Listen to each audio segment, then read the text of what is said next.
শিক্ষা জাতির মেরুদণ্ড বলা হয়। তো যে শিক্ষা জাতির মেরুদণ্ডটাকে শক্ত রাখতে পারে, যে শিক্ষা জাতির ঈমানকে শক্ত রাখতে পারে, যে শিক্ষাটা জাতিকে জান্নাতের রাস্তা দেখাতে পারে, যে শিক্ষাটা গোটা জাতিকে হালাল আর হারামের পার্থক্য বোঝাতে পারে, যে শিক্ষাটা সন্তানের কাছে পিতামাতার মর্যাদা কতটুকু সেটা বুঝাইতে সক্ষম হয়, যে শিক্ষাটা গুরুজনের মর্যাদা কি, গুরুজনের মর্যাদা কতটুকু এটা বুঝাইতে পারে, যে শিক্ষা আদর্শ মানুষ তৈরি করতে পারে, যে শিক্ষাটা নৈতিকতায় সমৃদ্ধ একজন সুন্দর মানুষ প্রস্তুত করতে পারে, মূলত সেই শিক্ষাটাই হলো জাতির মেরুদণ্ড। কথা ক্লিয়ার? এই কথার ভিত্তিতে আরেকটা কথা বলা দরকার। এটা আবার কোনো হুজুরদের কথা না, আবার এটা বলে নেবেন না যে হুজুর এটা হয়তো আপনি নিজের স্বার্থে বানাইয়া বলছেন। আপনারা এখন আধুনিক যুগ, একটা টাচ ফোন হাতে থাকলেই টাচ দিয়েই আপনারা চার দিয়ে অনেক কিছু তথ্য নিয়ে নিতে পারেন, যদিও অনেকগুলো তথ্য সত্য বা অসত্যের অবকাশ রাখে, কিন্তু তথ্য মানুষ নিতে পারে। এই জন্য এখন যে কথাটা বলছি এটা কোনো আলেমের কথা না, এবং এটা কোনো কোরআন হাদিসের কথাও না। তাহলে কার কথা? কথাটা হচ্ছে যারা রাষ্ট্র এবং সমাজ ব্যবস্থা নিয়ে চিন্তা করে, ইসলাম বাদ দিয়ে, কি বাদ দিয়ে? ইসলাম বাদ দিয়ে আমি এভাবে বলবো না, মানে ইসলামকে অ্যানালাইসিস করা ছাড়াই ইসলামী শিক্ষার বিন্দুমাত্র যাদের মধ্যে হয়তো অনুপ্রবেশ নাই, এই ধরনের একদল শিক্ষাবিদ এবং মনোবিজ্ঞানী যারা সাধারণ শিক্ষায় শিক্ষিত হয়েছে, এই ধরনের একদল মনোবিজ্ঞানী এবং শিক্ষাবিদ তারা এক্ষেত্রে একমত পোষণ করেছেন যে শিক্ষিত মানুষের মধ্যে যদি নৈতিক মূল্যবোধ, আমি আবার বলছি, শিক্ষিত মানুষের মধ্যে যদি নৈতিক মূল্যবোধ এবং ঈমানকে যদি সঞ্জীবিত করতে না পারে, তাহলে কখনোই দুর্নীতি, স্বার্থপরতা, হানাহানি মুক্ত সমাজ এবং রাষ্ট্র ব্যবস্থা গড়ে তোলা সম্ভব নয়। এটা কোনো আলেমের কথা? বুঝতে থেকে জবাব দেন, কোনো আলেমের কথা না, এটা কোনো ইমানদারের কথাও না। আমি বলবো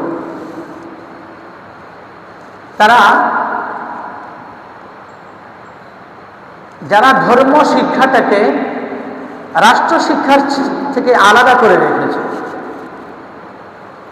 যারা ধর্মীয় শিক্ষাটাকে রাষ্ট্রীয় শিক্ষা থেকে কি করে ফেলছে? আলাদা করে ফেলছে। হয়তো তারা ঈমানদার, কিন্তু রাষ্ট্রীয়ভাবে ধর্মীয় শিক্ষাটাকে যাবতীয় পর্যায়ে এবং জাতীয় পর্যায়ে এস্টাবলিশ করার মানসিকতা তারা পোষণ করে না। যদি করতো, করে না, আপনি কিভাবে বুঝলেন? করে না, আপনি কিভাবে বুঝলেন? এ কথাটার জবাব নেই। ধর্মীয় শিক্ষাটাকে জাতীয় পর্যায়ে এবং রাষ্ট্রীয়ভাবে শিক্ষা জীবনের সকল স্তরে বাধ্যতামূলক করা হয়নি। এই কথাটা কি আপনাদের অজানা? আমি আবারও বলছি যে ধর্মীয় শিক্ষাটাকে শিক্ষা জীবনের সকল স্তরে বাধ্যতামূলক করা হয়নি। আজকে যে ছেলেটা অনার্স নয়, পাস কোর্স থেকেও যে ছেলেটা ডিগ্রি পড়বে, পাস কোর্সে ভর্তি হয়েছে, এই ছেলেটারও দেখবেন জিজ্ঞেস করলে সে বলবে যে আমার বাংলা 100 মার্ক কম্পালসারি আছে এবং ইংরেজিও 100 মার্ক কম্পালসারি আছে, আবশ্যক সাবজেক্ট হিসাবে আছে। কিন্তু এখানে খুঁজে দেখেন, এই পাস কোর্স থেকে, অনার্স বাদে দিলাম, পাস কোর্স থেকে যারা ডিগ্রি পাস করে এদের কোনো পর্যায়ে ধর্মীয় শিক্ষার 100 মার্ক কোনো পর্যায়ে নাই, কিন্তু ইংরেজি বাধ্যতামূলক, বাংলা বাধ্যতামূলক। তিনি যদি BSS পড়েন তাহলে এখানে হয়তো রাষ্ট্রবিজ্ঞান নাইলে সমাজ বিজ্ঞান তার চয়েস করে সে নিতে পারে। ইসলাম শিক্ষা নেয়, যার মন চায় সে নিতে পারে, কিন্তু বাংলা এবং ইংরেজি, এই 200 মার্ক কম্পালসারি তারা আছে। এতে বোঝা যায় ইন্টারমিডিয়েট লেভেলে গেলেও সেখানে ইসলাম শিক্ষা বাধ্যতামূলক নাই, ডিগ্রি পাস করছেও নাই। একটা মানুষ যখন রাষ্ট্রীয় জীবনে অথবা সামাজিক জীবনে নাগরিক হিসেবে নিজেকে প্রস্তুত করার বয়স হয়, তখনই তার জীবন থেকে বাধ্যতামূলক ধর্মীয় শিক্ষাকে সুপরিকল্পিতভাবে সরিয়ে দেওয়া হয়েছে।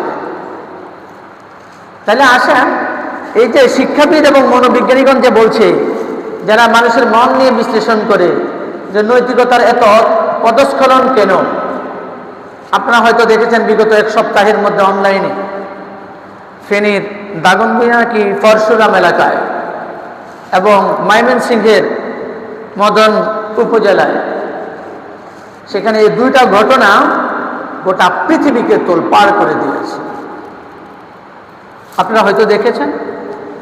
ঘটনাটা না আমার উদ্দেশ্য না, আমার সাবজেক্টের সাথে রিলেটেড, এই জন্য আমি উদাহরণ সহ টানতে চাই। মদন উপজেলায় যেটা হয়েছে সেটা হলো, একটা ছাত্রী একটা মহিলা মাদ্রাসায় পড়তো, যেটা রানিং তাদের ছাত্রী না, রানিং তাদের ছাত্রী না, অন্য জায়গায় সে পড়াশোনা করতে চলে গেছে, মনে করেন আরো বছরখানেক আগে। কিন্তু তার নানা তাকে জোর করে আবার ওখান থেকে নিয়ে আসছে, আয়না এই মাদ্রাসায় ভর্তি করাতে চাইছে, আগের মাদ্রাসা। কিন্তু সেখানে মাদ্রাসা কর্তৃপক্ষ যাবতীয় বিষয় বিচার বিশ্লেষণ করে বলছে না, আমরা এই ছাত্রী ভর্তি করাতে পারবো না, অস্বীকৃতি দিয়েছে। শেষ পর্যন্ত এই মেয়ে 7 মাসের অন্তঃসত্ত্বা এই মর্মে মাদ্রাসার শিক্ষকের বিরুদ্ধে অপবাদের জেনা ব্যভিচারের তকমা লাগানো হয়েছে, মামলা দিয়েছে, তাকে গ্রেফতার করেছে। বরাবরের মতো এই মাদ্রাসার শিক্ষক তিনি বলেছেন যে এটা আমার বিরুদ্ধে অপবাদ, আমার স্ত্রী আছে, সন্তান আছে, সংসার আছে, আমি একজন টিচার, আমি এই কাজের সাথে রিলেটেড না। বরং এখন আধুনিক যুগ, আপনারা মেডিকেল টেস্টে নেন, রিপোর্টে কি বলে, এই রিপোর্টে তোয়াক্কা করেন। এবং সেখানকার স্থানীয় এক মহিলা ডাক্তার, সেও এটা নিয়ে অনেক হুজুরের বিরুদ্ধে, মাদ্রাসার বিরুদ্ধে অনেক তকমা লাগিয়েছে। কিন্তু সময়ের ব্যবধানে ধরা পড়লো ডিএনএ টেস্টে যে তার নানা, যে নানা তাকে আবার ওই আগের জায়গা থেকে নিয়ে আসছে এখানে ভর্তি করার জন্য, নানাই নাতিনকে যা করার করে ফেলেছে। তাইলে আসেন, যেখানে নানাকে, মামাকে, আপন চাচাকে, জ্যাঠাকে বিয়ে করা একজন নারীর জন্য নাজায়েজ, হারাম। দাদা, নানা, এরা হলো একজন নারীর অভিভাবক, একজন নারীর অভিভাবক। অন্যদিকে ফেনীর পরশুরামে সেখানে আপন ভাই নিজের ছোট বোনকে তার ইজ্জত নষ্ট করে তাকে গর্ভবতী বানিয়ে ফেলেছে। তো সেখানেও কি করছে, কারণ ভাইকে বাঁচানোর জন্য বোনও একমত, ভাই বোন দুজনে একমত। শেষ পর্যন্ত মসজিদের ইমাম সাহেবকে এই বলির পাঠা বানানো হলো, যে এটা ছাড়া আর উপায় নেই, একটা বলির পাঠা তো বানানো লাগবে। আগে আমরা ছোটবেলায়, এখন শোনা যায় না, ছোটবেলায় শুনতাম যে অমুক জায়গায় ব্রিজ তৈরি করবে, তো সেখানে নাকি ব্রিজ তৈরি করতে পারছে না, বলি চায়। তো এলাকা থেকে নাকি ছেলে ধরে এনে সেখানে ছেড়ে দিলে কি দেও দানব কেউ এটারে নিয়ে যায়, এরপরে তারা ব্রিজ তৈরি করে, এরকম শুনতাম। বাস্তবতা আমি জানি না, সবে শৈশবে এর ধরনের কথাবার্তা শুনতাম। ছেলে ধরা গ্রামে গ্রামে আসতো, এটা তো সত্য কথা, গ্রামে গ্রামে ছেলে ধরা যাইতো, ছেলে ফেলে ধরে নিয়ে যেত। তো এখনো বলির পাঠা বানানোর জন্য সর্বশেষ ভাই বোনে যুক্তি করে পরিবারের পক্ষ থেকে মসজিদের ইমাম সাহেবকে কি করা হলো, বলির পাঠা বানানো হলো। শেষ পর্যন্ত সেখানেও সময়ের ব্যবধানে ধরা পড়ে গেল যে আল্লাহর যদি আল্লাহ তাআলা ছাড় দেন, কাউকে ছেড়ে দেবেন না। আল্লাহ তাআলা ছাড় দেন কিন্তু কাউকে ছেড়ে দেবেন না। তার ধরা অত্যন্ত কঠিন। পার্থিব জীবনে হাজারো সাক্ষী মিথ্যা সাক্ষ্যকে প্রমাণ করিয়ে আদালতে বিচারক কিনে একটা মানুষকে ফাঁসির কাছে ঝুলানো যায়, কিন্তু সত্যকে কখনো চেপে রাখা যায় না। প্রিয় ভাইয়েরা, আসুন আমরা আগের কথায় ফিরে যাই। তাহলে আসুন, যে সমাজ এবং রাষ্ট্র ব্যবস্থায় একজন বোন তার ভাইয়ের কাছে নিরাপদ নাই, একজন কন্যা সন্তান তার বাবার কাছে নিরাপদ নয়, একজন নাতনি তার দাদার কাছে নানার কাছে নিরাপদ নয়, তাহলে এই অসভ্য সমাজে একজন নারী কোথায় নিরাপত্তা পাবে? নারীর ক্ষমতায়ন তো এখন প্রশাসনেও আছে, আছে না নেই? আছে না নেই? কথা জবাব দেন।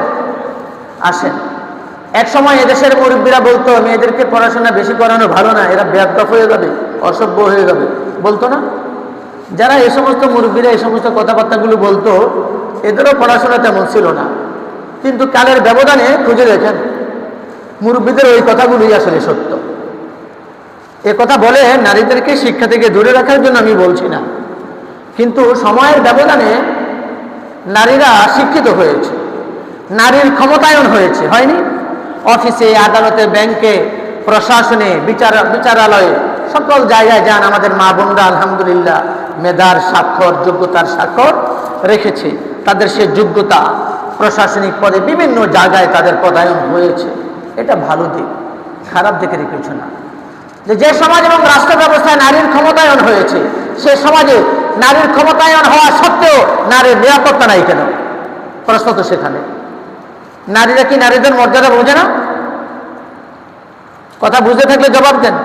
নারীরা যদি নারীদের মর্যাদা না বোঝে, তাহলে ওই সমাজে, ওই রাষ্ট্রে নারীর ক্ষমতায়ন করে নারীর নিরাপত্তা নিশ্চিত করা যায় না কেন? কেন যায় না? জাহিলি যুগে জেনা ব্যভিচার হতো, নারী পুরুষে হতো, তা ঠিক আছে, কিন্তু আধুনিক জাহিলিয়াতে তো এখন পুরুষে পুরুষে হচ্ছে, নারী নারী হচ্ছে। কিন্তু আইয়ামে জাহিলিয়াতে ভাই তো আর বোনের সাথে ব্যভিচার করেনি, করেছে? এরকম কোন ইতিহাস তো আমরা শুনতে পাই না।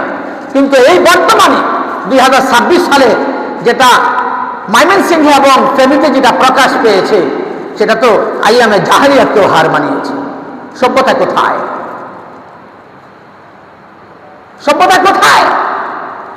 এতে বর্তমান পৃথিবীর কর্ণধারকে বিজ্ঞানগুলি প্রদর্শন করে দেখিয়ে দিয়েছে যে নারীর প্রদান হবে, নারী শিক্ষিত হবে, নারীরা ক্ষমতায় যাবে, কিন্তু নারীরা নারীদের নিরাপত্তা নিশ্চিত করতে পারবে না। প্রয়োজন কি? প্রয়োজন হলো এই যে, কোন হুজুরের কথা না, আধুনিক শিক্ষাবিদ এবং মনোবিজ্ঞানীগণ বলেছেন, তারা এক্ষেত্রে একমত যে শিক্ষিত মানুষের মধ্যে যদি নৈতিক মূল্যবোধ এবং ইমানকে, নৈতিক মূল্যবোধ এবং ইমানকে যদি সঞ্জীবিত করতে না পারলে কখনোই দুর্নীতি, স্বার্থপরতা, হানাহানি মুক্ত এবং অসভ্যতা মুক্ত, অশ্লীলতা মুক্ত সমাজ এবং রাষ্ট্র ব্যবস্থা গড়ে তোলা সম্ভব নয়। তাহলে আসেন, যে পরিবারে নাতনিকে নানা ব্যভিচারে অন্তর্ভুক্ত করল, সেখানে ওই নানার কি অবস্থা আর নাতনির কি অবস্থা? সেখানে পারিবারিক শিক্ষা কোথায়? ধর্মীয় শিক্ষা কোথায়? ধর্মীয় অনুশাসন কোথায়? ইসলাম কিছু কিছু পুরুষের সাথে নারীদের দেখা দেওয়া জায়েজ রেখেছে, যেমন ভাই, বাবা, দাদা, চাচা, মামা, নাতি, এদের সঙ্গে নারীদের দেখাশোনার জায়েজ রেখেছে। কিন্তু প্রাপ্তবয়স্ক কোনো পুরুষের সাথে চলাফেরা করতে তো আদেশ দেয়নি। নির্জনে প্রাপ্তবয়স্ক কোনো ভাইয়ের সাথে বোনকে একত্রে রাখা, প্রাপ্তবয়স্ক কোনো নাতনিকে তার দাদার সাথে, নানার সাথে নির্জনে রাখা, এ সুযোগ কি ইসলাম দিয়েছে? বাবার সাথে প্রাপ্তবয়স্ক কোনো কন্যা সন্তানকে এভাবে রাখার কি নির্দেশ দেয় ইসলাম? ইসলাম বলে যে সন্তানের বয়স 6 মাস হলে তার সামনে তোমরা এমন কোনো অবস্থা অবতীর্ণ হয়ে না যেটা অশালীনতার অন্তর্ভুক্ত, এবং যখন সন্তানের বয়স 6 হয়ে যায়, 4 হয়ে যায়, তখন তাদের বিছানা আলাদা করে দাও। আর সেখানে প্রাপ্তবয়স্ক নাতনিকে, প্রাপ্তবয়স্ক বোনকে অবাধে ভাইয়ের সাথে চলতে দেওয়া হয়, নানার সাথে, দাদার সাথে চলতে দেওয়া হয়, অসভ্যতা পারিবারিকভাবেই শিক্ষা দেওয়া হয়, যৌনতার দিকে কন্যাদেরকে পারিবারিকভাবেই ঢেলে দেওয়া হচ্ছে, ঠেলে দেওয়া হচ্ছে। সভ্যতা কোথায়? আপনাদের মনে থাকতে বলেন, আমি এই মিম্বরে বলেছিলাম যে পারিবারিকভাবেই আজকে মেয়েদেরকে অসভ্য বানায়, মনে আছে বলছিলাম? পারিবারিকভাবেই মেয়েদেরকে অসভ্য বানায়, পারিবারিকভাবেই মেয়েদেরকে, ছেলেদেরকে জানা ব্যবসার দিকে ঠেলে দেওয়া হয়। শিক্ষা কোথায়? শিক্ষা কোথায়? কলেজ বিশ্ববিদ্যালয়গুলো আজকে, শুধু কলেজ বিশ্ববিদ্যালয় কেন বলবো আমি, আজকে হাই স্কুল, কলেজ এবং আলিয়া মাদ্রাসাগুলো যেখানে সেখানে যান সহশিক্ষায় সমারোহ, একই ক্লাসে ছাত্র এবং ছাত্রীদেরকে শিক্ষা দেওয়া হচ্ছে। আছে না? এদেশে কয়টা বালিকা বিদ্যালয় আছে? কয়টা? হাতে গোনা কয়েকটা। অধিকাংশ হাই স্কুল এবং কলেজ, আলিয়া মাদ্রাসাগুলো সহশিক্ষা একসাথে। 2-4টা প্রতিষ্ঠান হয়তো আলাদা করে শিক্ষার ব্যবস্থা করেছে। সুতরাং আমরা আমাদের রাষ্ট্র ব্যবস্থা, রাষ্ট্র কর্তৃক যে শিক্ষা ব্যবস্থা, এই রাষ্ট্র ব্যবস্থা, রাষ্ট্র কর্তৃক শিক্ষা ব্যবস্থা মানুষ সভ্য হোক, এটা রাষ্ট্র চায় না, রাষ্ট্র চায় না, রাষ্ট্র চায় না। যদি রাষ্ট্র চাইতো তাহলে ছাত্র এবং ছাত্রীদের জন্য আলাদা করে শিক্ষা ব্যবস্থা গড়ে তুলত। রাষ্ট্র যদি চাইতো রাষ্ট্রের নাগরিক সভ্য হোক, তাহলে রাষ্ট্র চাইতো ধর্মীয় শিক্ষাকে, শিক্ষা জীবনের সকল স্তরে ধর্মীয় শিক্ষাকে বাধ্যতামূলক করে দেওয়া হতো। রাষ্ট্র যদি চাইতো তাহলে ধর্মীয় শিক্ষাকে সকল স্তরে বাধ্যতামূলক করে দেওয়া হতো।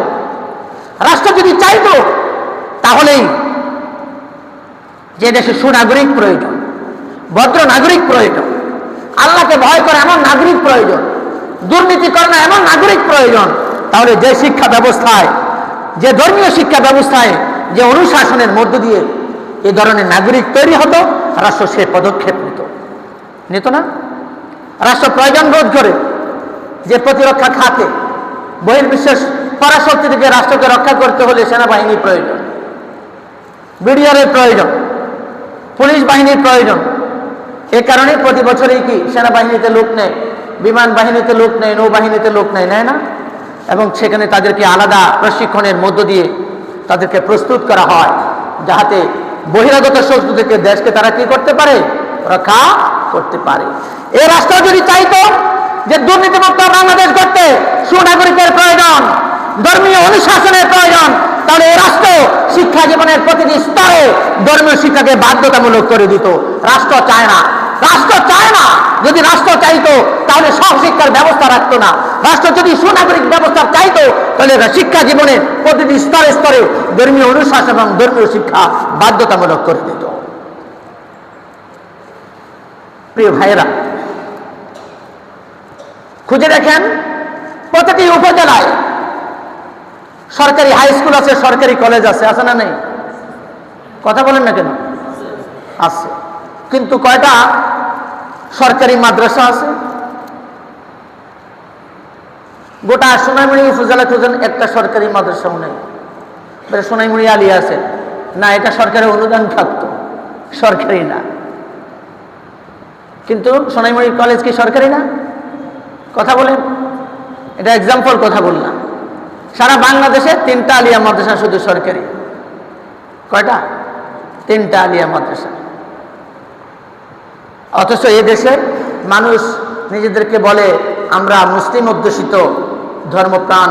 এদেশের প্রায় 93% মানুষ মুসলমান, বাকি 8% কিছু আছে হিন্দু, কিছু আছে বৌদ্ধ, কিছু আছে খ্রিস্টান, কিছু আছে অন্যান্য ধর্মাবলম্বী, সব মিলাইয়া 8%।